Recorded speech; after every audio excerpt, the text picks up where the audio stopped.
첫째, 경로라는 것 자체가 예. 우리 말씀 어느 정도가 되면 경로입니까? 경로라는 것 자체가 우리 법에는 경로라는 구성 요건이 없어서 물으면 경로라는 것 자체가 예.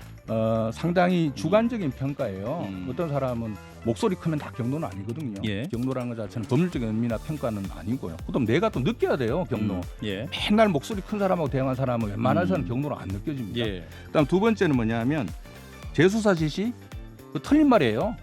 재조사 한 적이 없어요. 누가 재수사했습니까? 재수사를 해병대 수사단 거기서 하나도 한 걸음 더 나가 조사한 적 없습니다. 예, CBS 라디오 박종현 판승부 함께하고 계십니다. 자, 오늘 항명죄로 재판을 받고 있는 박종원 대령의 5차 공판이 있었습니다. 지난주에 김정민 변호사와 함께 박종원 대령 측의 입장을 들어봤고, 자, 오늘은 이종섭 전 국방장관의 변호인인 김재훈 변호사를 모시고 이종섭 전 장관 측 입장과 반론 들어보겠습니다. 변호사님 어서 오십시오. 예, 안녕하십니까. 예, 지난주에 JTBC에서 이종섭 장관 측 김정민 변호사, 이종섭 장관 측이 아니죠, 그죠? 박종원 대령 측에 이제 김정민 변호사 처음 대담을 하셨었는데 어떠셨습니까? 그 대담 방송 시작이나 결과가 예. 뭐 저희들한테 우호적일 거라는 생각은 예. 애당초 안 했습니다. 예, 안 했고 다만 저는 그 방송을 보시는 국민들 중 단 한 분이라도 우리 이제 실체나 법리 이런 부분에 대해서 좀 이해하시고 좀 제대로 보실 수 있다면 저는 성공이라고 생각하고 출연했고요. 예. 그런 의미에서는 저도 성공했다고 생각을 합니다.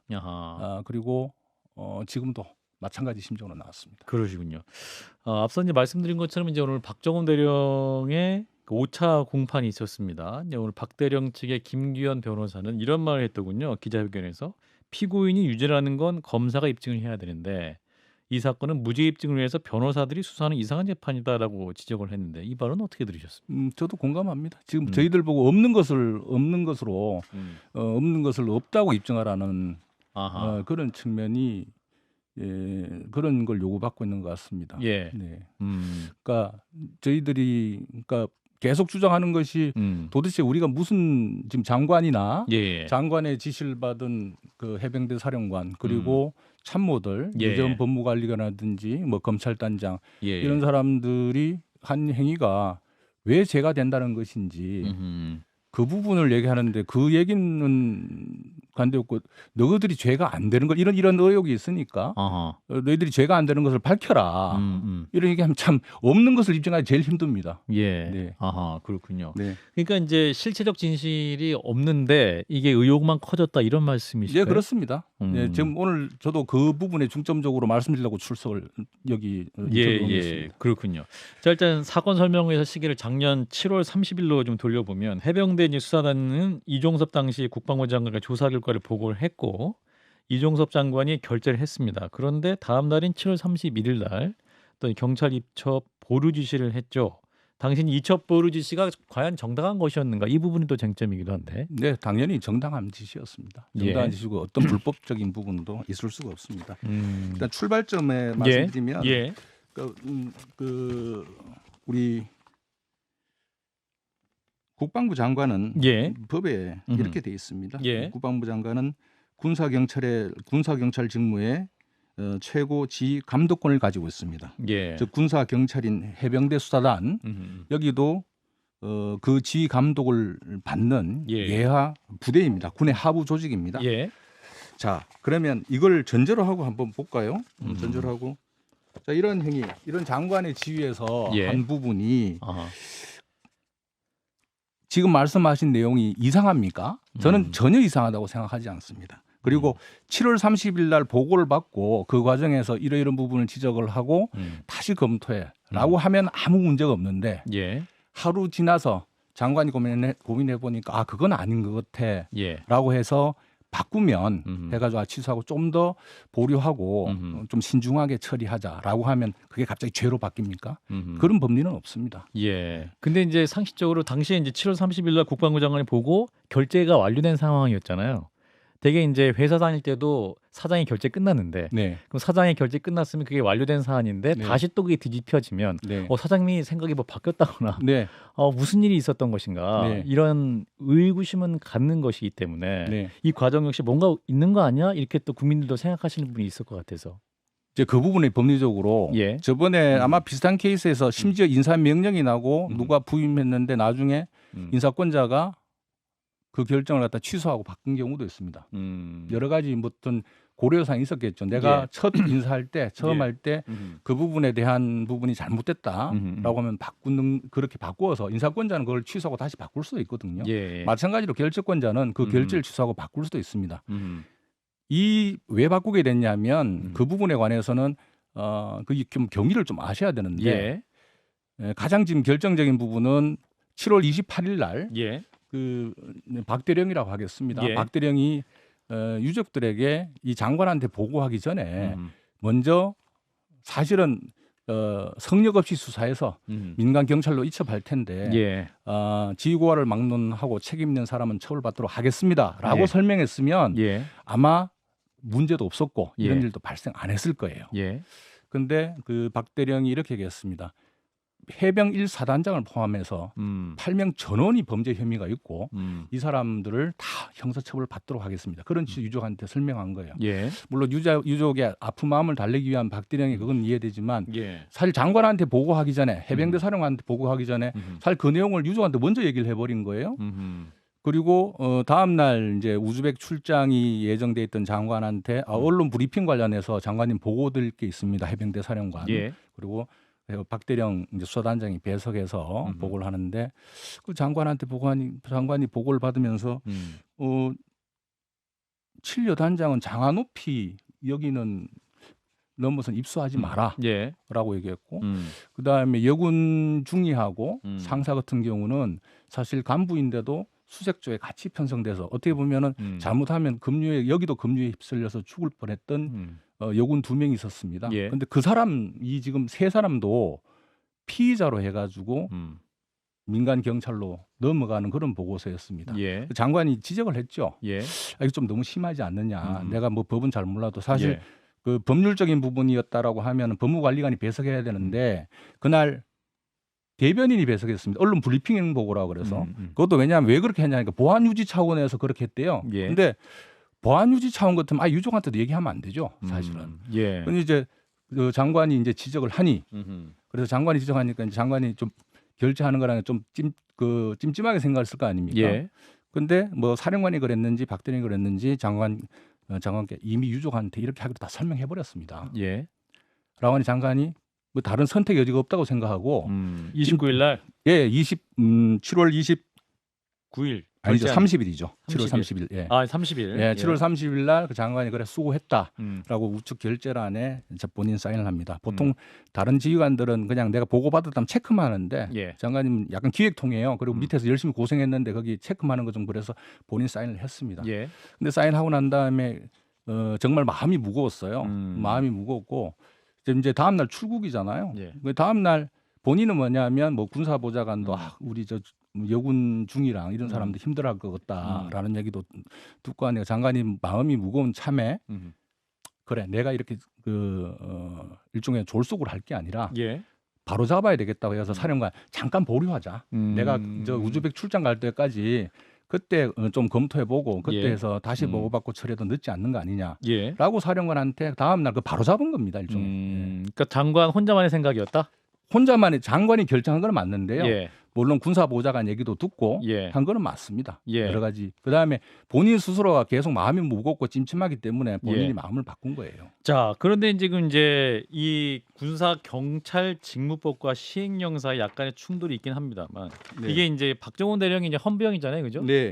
그 수사단장으로 수사를 했는데 이 수사권의 이 독립성을 보장하고 있는데 이 수사권의 독립성이 어느 차원까지인 것인가?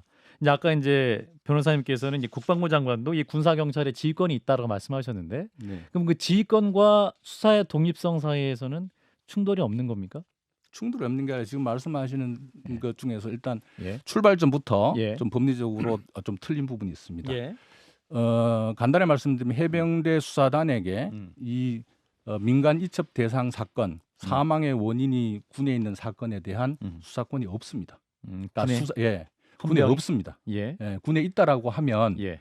이첩하지 않아도 되죠. 군에서 수사하면 됩니다. 예. 조사 권한은 있는 거죠. 조사 권한 있죠. 예. 그걸 수사라 그러지는 않습니다. 작년 6월 28일부터 시행된 이 법률이 하나 있습니다. 법률이라 무슨 제가 작년 28일부터 군사법 경찰 수사 규칙이라고 해가지고 예. 국방부령입니다. 예. 이것도 법규 명령인데 예. 거기 조항에 이렇게 돼 있습니다. 군사 경찰법 그 12조에 보면 군사 경찰관은 구체적인 사실의 근거를 둔 범죄 혐의를 인식한 때 수사를 개시한다고 돼 있거든요. 예. 그리고 13조에는 입건전 조사라는 개념을 두고 있습니다. 예. 그러니까 입건 수사를 개시하기 전에 예. 조사하는 행위가 규정돼 있습니다. 그걸 입건 전에 범죄를 의심하는 정황이 있어 수사 개시 여부를 결정하기 위한 사실관계 등 확인 등 필요한 조사 이걸 입건 전 조사라고 한다. 예, 착수하려는 경우에는 소속 부대 또는 기관의 장의 지휘를 받아야 된다. 즉 입건 전 조사, 즉 수사 이전의 단계는 예. 소위 부대장 또는 지휘관의 지휘 대상입니다. 그리고 지금 말씀하신 내용 중에서 예. 아마 이걸 말씀하시는 것 같아요. 예. 우리 아마 그 박대령 측에서도 주장하는 부분인데 예. 이 조항 말씀입니다. 예. 군사 경찰의 직무 수행에 관한 법률 시행령이죠. 예. 시행령이고 이건 대통령령입니다. 예. 제 7조에 보면 군사 경찰 부대가 설치되어 있는 부대장은 수사의 공정성을 확보하기 위해서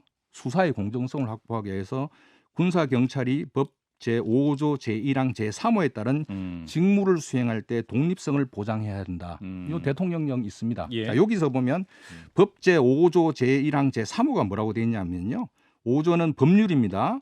이 법률은 뭐냐면 군사 경찰의 직무 수행에 관한 법률입니다. 예. 약칭으로 군사 경찰 직무법이라고 하는데 여기 1조 인용하고 있는 5조 제1항 알겠고요. 네네. 예. 그러니까 요 조항이 제가 요 부분 말씀드린 요 조항이 뭐냐면 수사에 관해서 독립성을 보장한다는 것인데 예. 이 의미가 뭐냐면 법률에는 지휘를 받도록 돼 있어요. 예. 근데 시행령은 독립성 보장으로 돼 있습니다. 이 의미는 뭐냐면 지휘관이 예. 수사를 하게 된다면 공정한 수사가 이루어져서 배려하라는 의미지 예. 지휘권이 상실된다는 의미가 아닙니다. 예. 시행령 가지고 법률 규정을 무력화시킬 수는 없어요. 그 지금 이제 법률 해석 박정훈 잘못하고 대령의 해석하고 행위가 수사냐 조사냐 이 부분도 좀 엇갈리고 계신 거네요.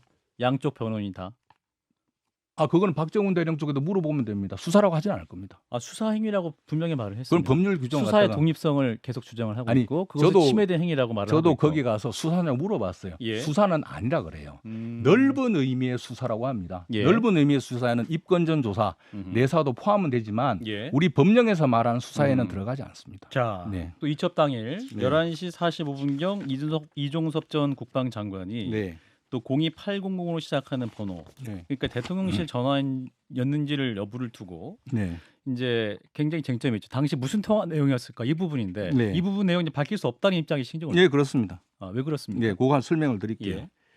자, 이 사건으로 대통령실 포함입니다. 그 통화 여부하고 어떤 내용의 통화를 했는지를 그렇죠. 내용을 공개하는 것이 정말 이게 마지막이고 예. 앞으로 이런 일이 없을 거라 하면 굳이 저희도 공개하지 못할 이유는 없습니다. 예. 정확하고 세세한 발언 내용까지 기억은 못하지만 예. 다 기억 못하지만 통화들 중에 공개하더라도 법적으로 문제가 있거나 하는 내용은 없습니다.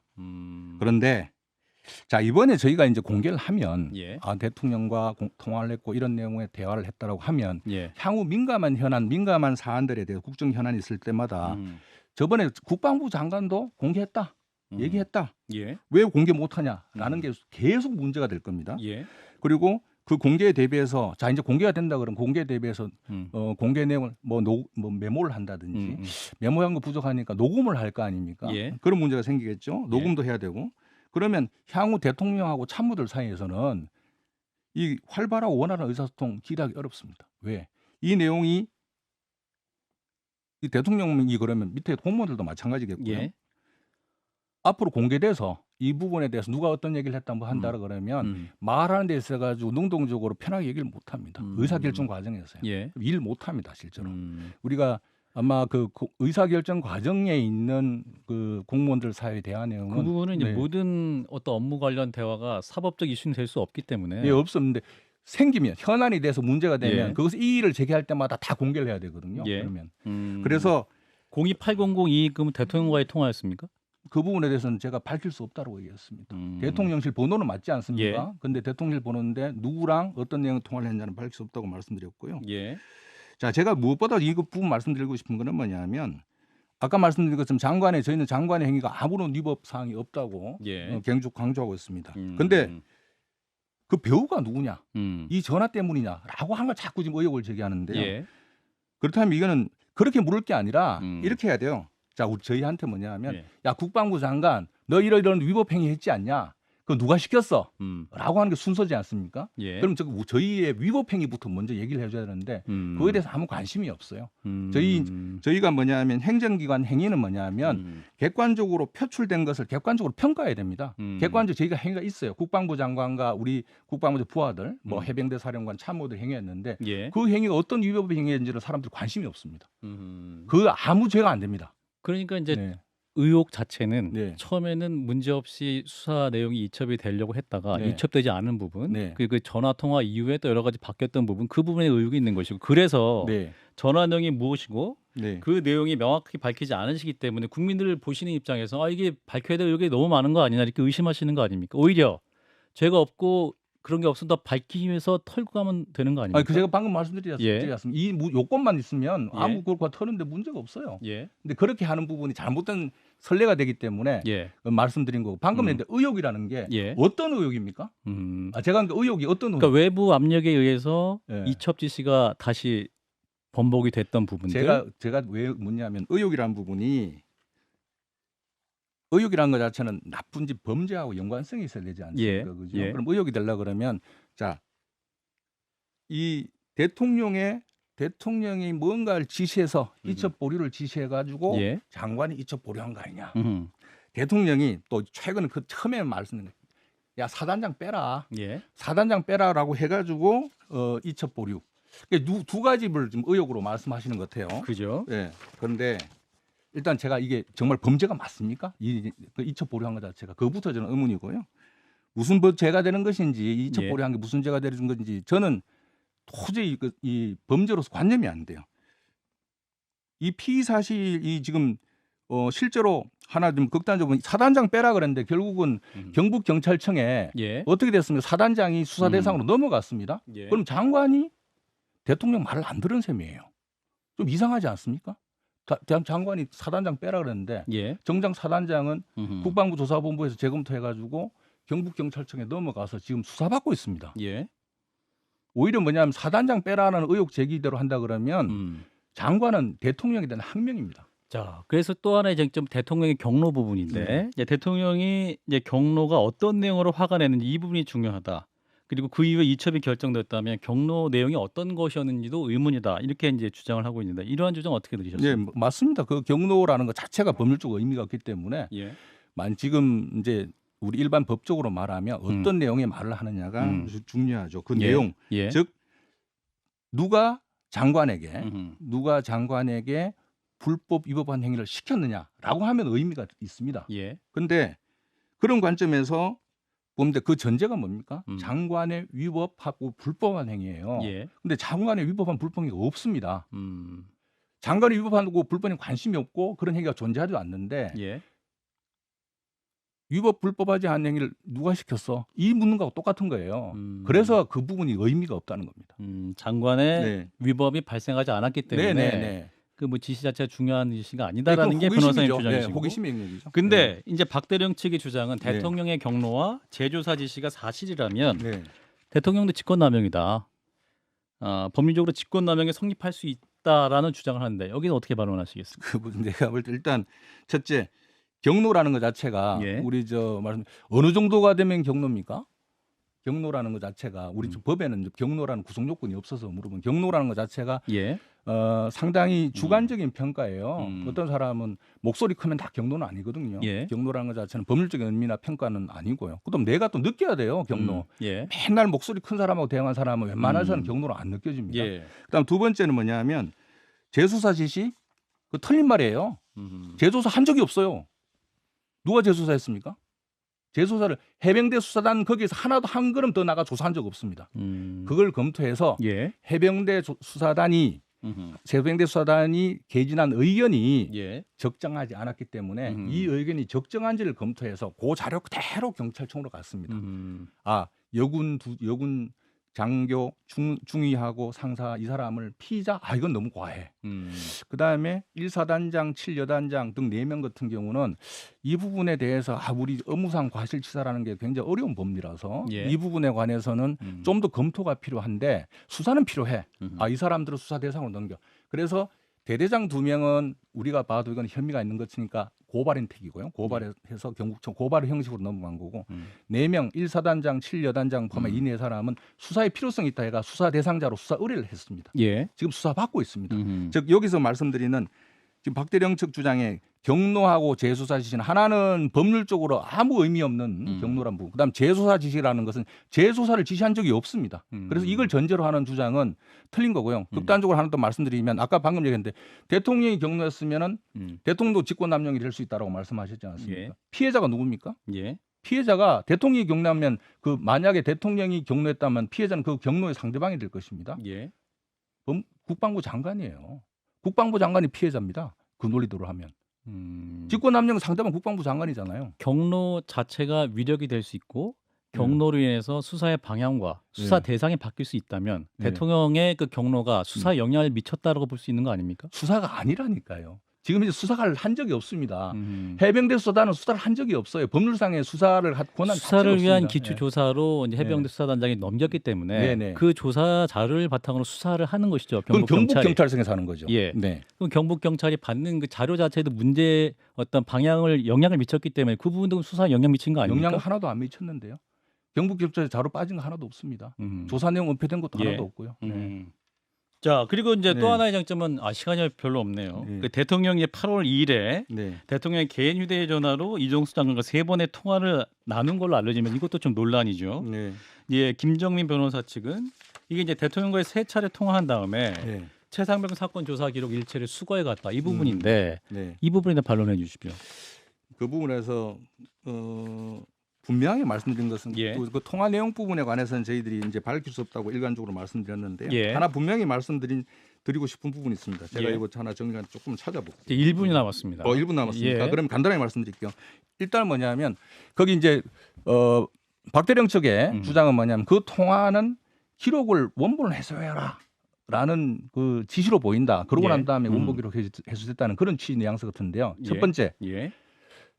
대통령하고 당시 이제 다른 현안들도 많았는데요. 장관과 현안들 많았죠.